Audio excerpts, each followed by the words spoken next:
Hello learners! It's great to see you again. Today, we will explore how to add and subtract decimal numbers. What is 438.297 plus 76.25? Before we start adding, we must first align the decimal commas. Then, we add a placeholder 0 in the thousandths place of 76.25. Recall that the value of the number does not change when we add zeros to the right of a decimal. Now, we can add both numbers. 7 plus 0 equals 7. 9 plus 5 equals 14. 1 plus 2 equals 5. Then, we add the decimal comma in the same column as the numbers above. 8 plus 6 equals 14. 1 plus 3 plus 7 equals 11. 1 plus 4 equals 5.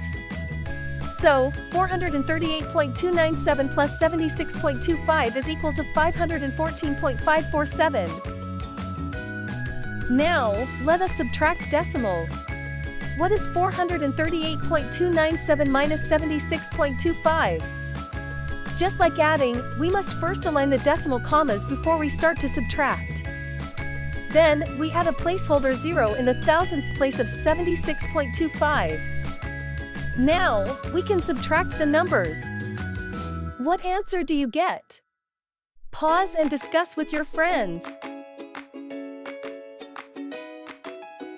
7 minus 0 equals 7. 9 minus 5 equals 4. 2 minus 2 equals 0.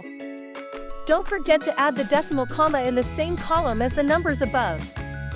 8 minus 6 equals 2.